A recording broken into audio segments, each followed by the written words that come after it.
અગ્નિકાંડના વધુ એક આરોપીની કરવામાં આવી છે ધરપકડ। જમીન માલિક અને ગેમ ઝોનમાં ભાગીદાર કિરીટસિંહ જાડેજાને પોલીસે ઝડપી લીધો છે। હજુ પણ એક આરોપી ફરાર છે, જે અધિકારીઓને સસ્પેન્ડ કરવામાં આવ્યા છે તેની પણ તપાસ શરૂ થઈ ગઈ છે। તમામ 7 અધિકારીઓની પૂછપરછ શરૂ થઈ ગઈ છે।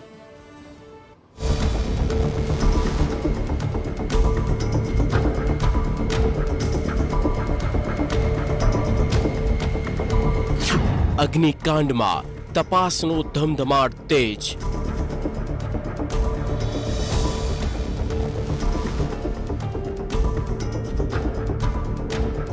પોલીસના સકંજામાં આવ્યો વધુ એક આરોપી।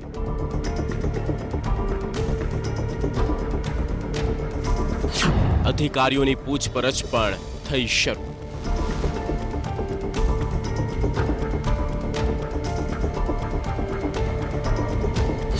હવે નહીં બચે એક પણ ભ્રષ્ટ અધિકારીઓ।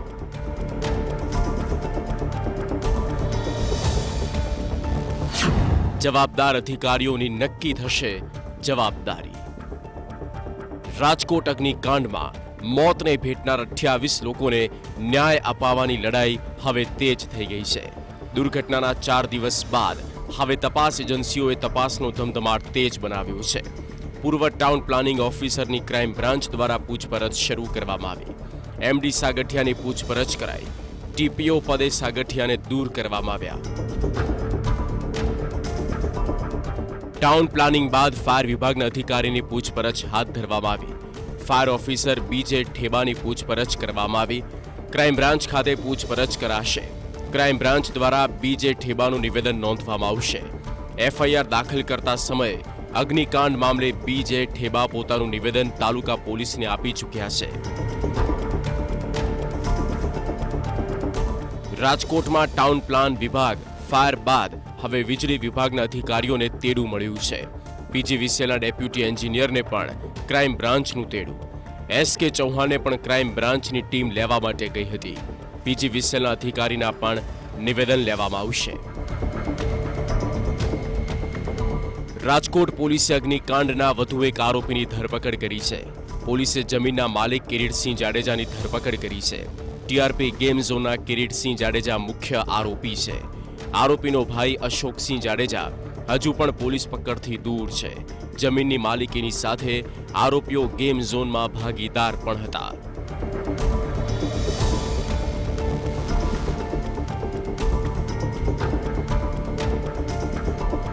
અગ્નિકાંડમાં હવે કોંગ્રેસ એક્શનમાં આવી। સરકારી તંત્રને સાણસામાં લેવાની કોશિશ કરવામાં આવી। કોંગ્રેસે સવાલ ઉઠાવ્યો કે ગેમ ઝોન પાસે 3000 લીટર પેટ્રોલ ડીઝલનો જથ્થો કેવી રીતે આવ્યો। ટીવીની ટીમે પણ આ અંગે સવાલ કલેક્ટરને કર્યો, જોકે તેઓ માત્ર તપાસ ચાલી રહી છે તેવું રટણ કરતા રહ્યા।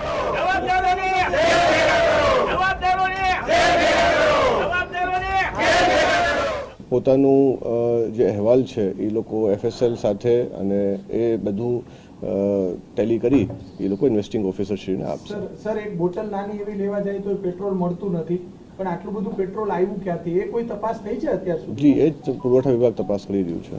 પુરવઠા વિભાગને અત્યાર સુધી કેમ ખબર ના પડી કે ત્યાં હજારો લીટર પેટ્રોલ હતું? એ કઈ જગ્યાએ સૂતું હતું? એ બધી દિશામાં તપાસ ચાલુ છે।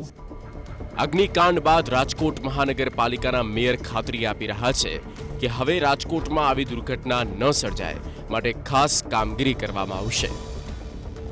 આવી ઘટના ન બને તેના માટે કોર્પોરેશન દ્વારા આવી બધા જે ઝોન ચાલતા હશે, હોટલો હશે, શાળા, મોટી શાળાઓ હશે, કોલેજો હશે, ત્યાં ફાયર સેફ્ટીના સાધનો છે કે કેમ તેને જો નહીં હોય તો નોટિસ આપવામાં આવશે અને લગાવવા માટે ફરજિયાત ફાયર સેફ્ટીના સાધનો લગાવવા તેની તકેદારી માટે પગલાં લેવામાં આવશે।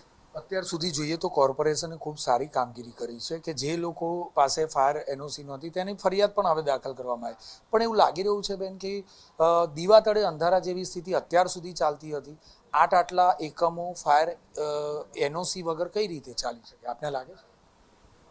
આ પ્રકરણમાં આપણે જોઈએ તો અત્યારે ખરેખર આ ફાયર સેફ્ટી દર વખતે રિન્યૂ કરાવવાનું થતું હોય છે, પણ જ્યારે સંચાલકો આવું બધું કામ કરતા હોય છે ત્યારે ચાલશે, થઈ જશે, એના ભૂલને કારણે અન્ય કોઈ બનાવ ન બને તેના માટે થઈને આ તાત્કાલિક ધોરણે ફાયર સેફ્ટી છે એ ઉપલબ્ધ કરાવવામાં આવશે।